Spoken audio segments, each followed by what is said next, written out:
How's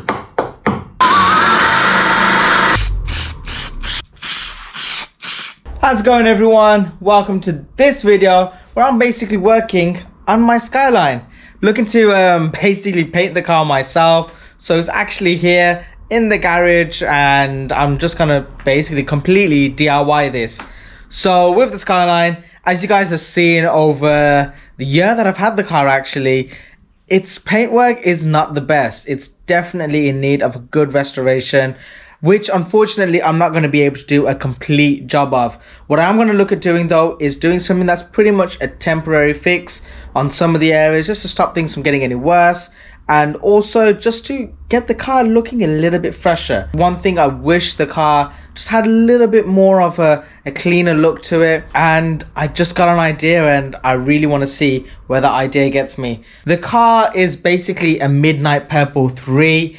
Don't know how or when it became Midnight Purple 3, but it has been on there for a very long time. It might have actually been done by Janspeed back in the days, so it could have been one of those cars where there was, like, you know, figuring out what Midnight Purple 3 was going to be like and stuff.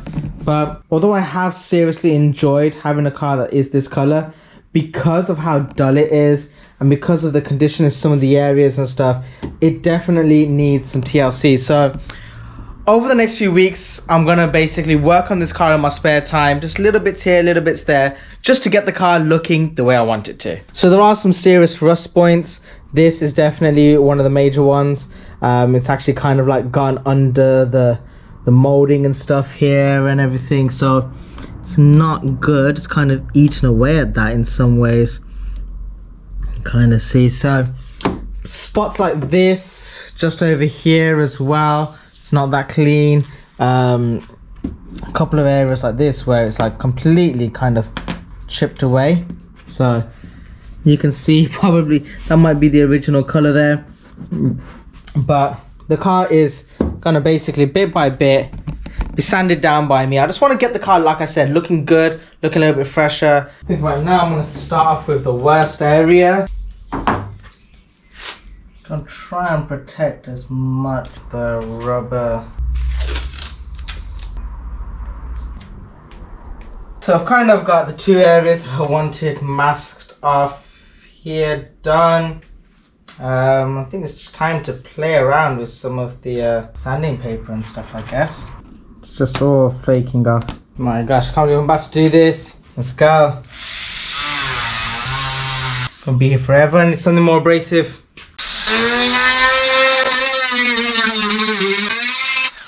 Need to get out something a bit more heavy duty.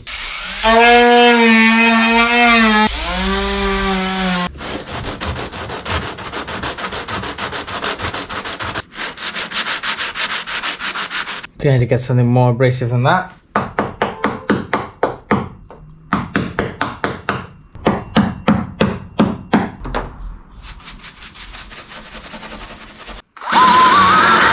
That works quite good. I think I'm going to use this for a little while. A lot of pitting. To figure out a way of getting into all of this area here without completely ruining the sealant. I'm going to get a little bit of sanding paper and sand inside here.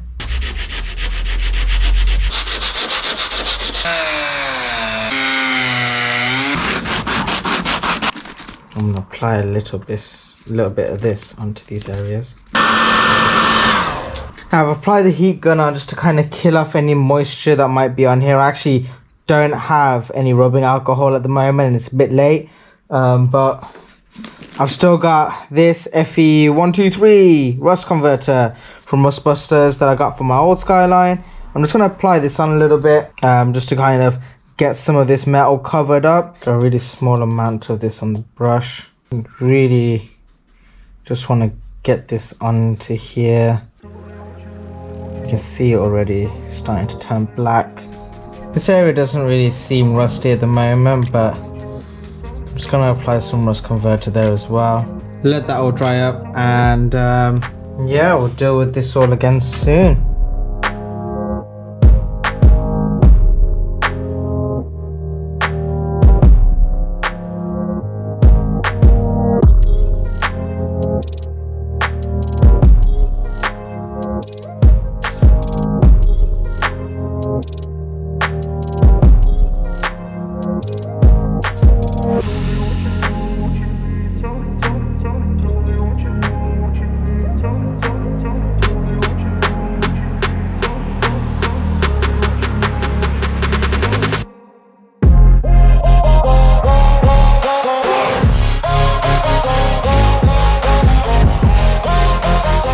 So everyone, a quick little update. The car is basically all gone through the first stage, which, you know, the rust converter and stuff has gone on. So I'm just going to do a quick little wipe over of everything, get it all clean, and then basically be able to look at applying on some primer so these metal spaces can actually be covered with something. So that's the next stage. Just quickly go over everything as best as I can with some tape and all sorts, and yeah, just get some paint onto these metal exposed areas. So everyone, here is kind of what I've gone about doing with the car at the moment. It's not fully masked up because I'm only really painting a couple of areas here and there. So I've basically gone about it in a way which is just, you know what, just get the important parts I don't want paint on covered up, so close to the windows and stuff like that, and some rubber trims that I don't really want to get paint on. Otherwise it's all right. It don't really care too much if paint goes on the paintwork and stuff, because that's all going to get changed over soon anyway. Something different going on with the car right now. I'm doing it very ghetto, but that's the whole point of this respray at the moment, really. Well, this paint work, I should call it. I don't know if it's going to be a full respray or what I'm going to do. And getting the rust areas fixed and getting them at least painted black should be a nice little update. And yeah, let's get some primer on the car and then deal with the rest.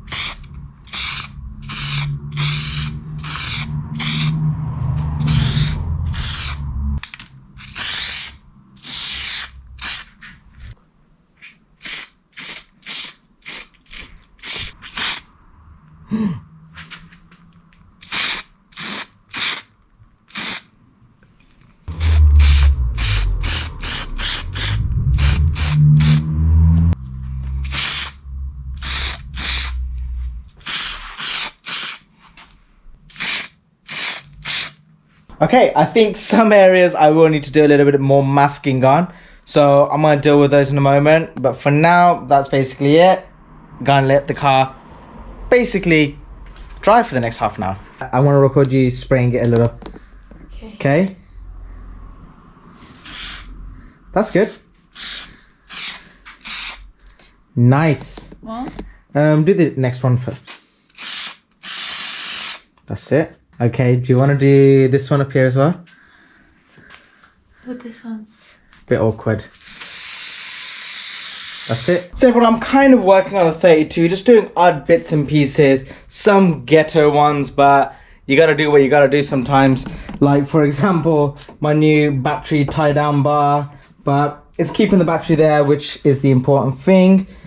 One of the things that I'm probably looking to do is remove these lines that are going over for a fire extinguisher for two reasons. One, don't have a fire extinguisher in the car, probably should do at some point, but don't really need that right now.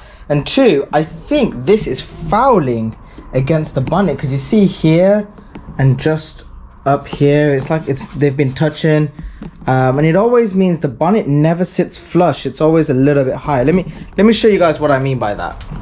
So you see on this side, it's not too bad. You can see it's just a little bit high, and it kind of starts. It's okay down here. Then as it's going across, it gets higher. When I show you the other side, just up here, you can see it's a lot higher up on this side. Don't know why it seems to have affected it more, but maybe it could be the way the front wing is. Maybe this needs to be coming up higher. Not sure, but yeah, I don't know what to do about it. Don't know what to do. I'm probably gonna look at removing them, but one step at a time, as always. The good thing is, you know, at the moment all the primer is all dried up. It's been a few days since I've done all this, so probably gonna look at sanding it down a little bit around it all and applying some filler into these to get it all nice and smooth, get the bodywork at least prepped to the point where I'll be able to you know, start painting or wrapping or whatever way I'm going to go about it. The only one that I'm kind of most hesitant about is this area here on the rear quarter panel / rear bumper and the front bumper, because I feel like with those I'll be better off removing the front and rear bumper, getting the best result. But because I'm always driving the car in and out and anywhere and stuff, it's kind of not coming out to be the perfect time to do such a thing. 3 days later. Quickly bringing the 32 back out into some daylight. You can see the bumper definitely needs some work. that's going to be fun to do. I think the alignment on it isn't good either, so I need to see how to get it to fit in as perfectly as I can get it once I take it off. But that is going to be a fun, challenging one. But for now, yeah, I might actually remove the rear bumper next, and then be able to work on it a little bit. I'm going to sand this area down a little bit on the rear bumper while it's on there, just to get that as good as I can get it.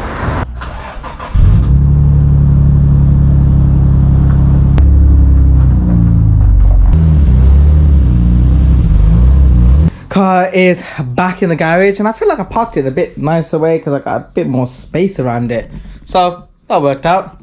But right now I'm just gonna sand these areas just a little bit. Reason why I'm doing that is because from what I'm aware of, if you do that, you get better adhesion between the primer / bodywork and the filler that I'm going to be putting on. Car is coming along nicely, done some sanding up and everything like that, and I kind of want to get some filler onto here just to cover off some parts. So I'm gonna apply it here, there and there first. So I know I'm not a professional bodywork guy, and I know probably some of the shortcuts I'm taking right now are in essence unnecessary. But I just want to get the car done, dusted, looking all at least half decent to what it has been in the past. Because I've actually owned the car for a year, and I've been driving around with the very, very, very interesting looking bodywork. Just gone over everything already with some rubbing alcohol and sanding this part down as well. But probably going to do that a little bit later. I'm going to apply some filler on first, so I'm a bit excited. So I'm starting off with a fairly small amount of filler mixed in already. The reason why I started off with a small amount is because I feel like often when I've used filler in the past, you end up making too much, and then you're like, ah, crap, I gotta use this all up, and then you end up applying it all on a bit thick. So I'm just gonna start off with small amounts first, and just take it from there.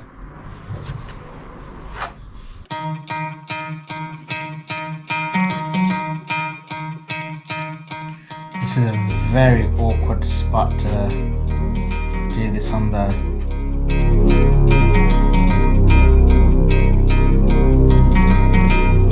Gosh, this is really an awkward spot. I didn't think it would be this awkward, but it is so hard to try and get the shape out of this.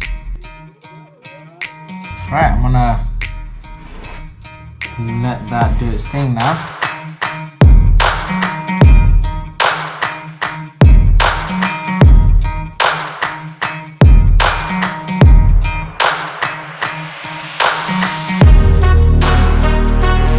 So this has kind of become a lot longer of a project than it was supposed to be, because a couple of the bolts in the middle were used as something different. It still feels like something's holding it in place. What the hell is going on? Don't think it's supposed to be this hard to take the bumper off, but seems to be my luck. Damn you. So I think I just figured out the easiest way to remove the rear bumper is actually to just remove the rear support bar, which if I'm not mistaken now should be loose. This guy gets caught up. Ha! That's ridiculous. Okay, that wasn't very smartly thought through by Nissan. I need something to hold this in place. Oh, come on! Ah, forget it. I'll work as fast as I can whilst still holding this up in place. That is disgusting as well.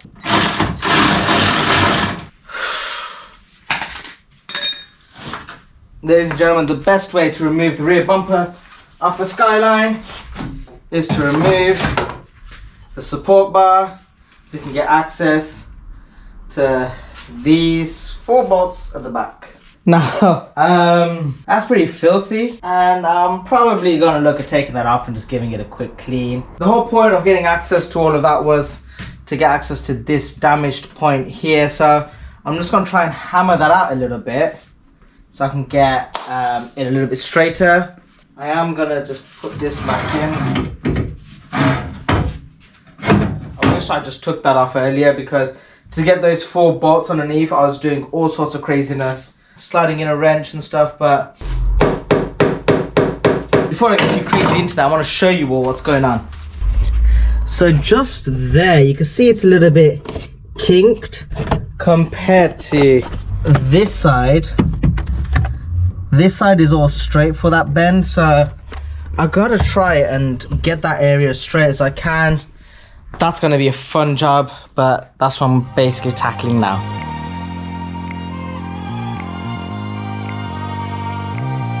Three weeks later. Ladies and gentlemen, I am back from Turkey, which some of you might have seen on my Instagram. I was basically saying it was my honeymoon. I needed some time away. Been married for coming up to a year now, and we still haven't gone away. So it got to the time where we were like, yep, let's go somewhere. Went to Turkey. In that time, my dad has done something amazing for me. He's actually gone ahead and I moved around loads of the stuff that was up behind the 30 that was kind of stopping me from working on this car a little bit more. So that's all been removed, which is amazing news, which means I'm going to feel a lot more comfortable and confident and, you know, relaxed to work on the E30. So that's going to be coming out soon. I'm actually going to be working on the R32 right now. So let's jump into where I left off previously. So this section here is going to be the big one to deal with right now. As you guys can see, basically from about here to here, it's been pushed in. And it's reason why the bumper's not sitting right and stuff. So I'm not going to go too crazy in terms of pulling the metal back out. I have a feeling to do this one properly, it's going to actually need to be kind of cut out, because you've got this curvature going on as well. So for the time being, I'm going to build up some fiberglass and put that on, shape it up, and that would be that piece kind of dealt with for now. You know, a lot of this work going on here is looking good. Obviously it needs a lot more work, but this is the one that I want to fix up big time next, because it requires me to not have the rear bumper on and the rear light on. So kind of want to just get that one dealt with, done, and then I can kind of deal with the others. So you're going to see me just put on what's it called again, there.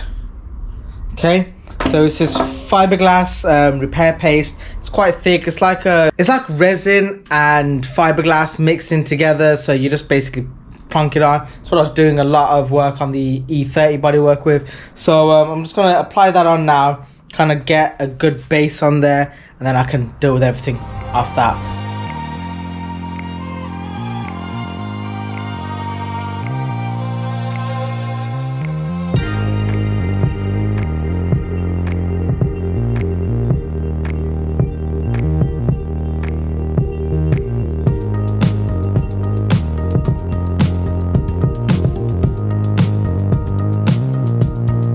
Good stuff. I kind of left this to harden and go through all of its chemical reaction overnight, so it's all gotten hard and ready for some good old block sanding, which is what I'm going to start doing. I've started to kind of pick away at some of the exposed parts, but yeah, I'm going to sand this down a little bit, get it a bit more in shape. And yeah, I've got a car install I need to get done, so this kind of needs to get paused. So I'm gonna put the rear light in for a little bit, drive the car out. Then I'm gonna do the car and then bring this car back in. So should be fun. But for now, I'm just gonna quickly just sand this down a little bit, getting a little bit nicer of a look.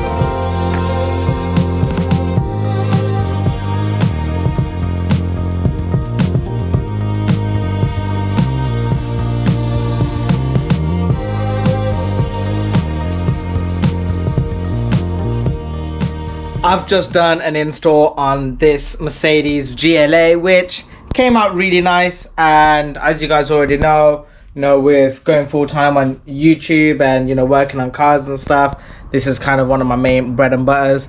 So because of this install, I had to put a pause on where I got to with the R32. So this is where I'm going to end this part of the video. So join me next time to see more of a build process with the R32, see what I get up to with the bodywork and stuff, and hopefully it'll be a really good update.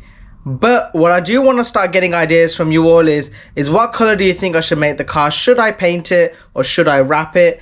And you know, if there's anything in particular that you want to see with regards to the R32 build, leave that all in the comments down below. I look forward to seeing you all in the next video. So if you are interested in subscribing to the channel, please do so. Hit that bell notification to see more updates straight away when they come out with regards to the R32 build. And everyone, I look forward to seeing you in the next video. And YouTube, select some nice videos for them to watch. Peace out. Bye.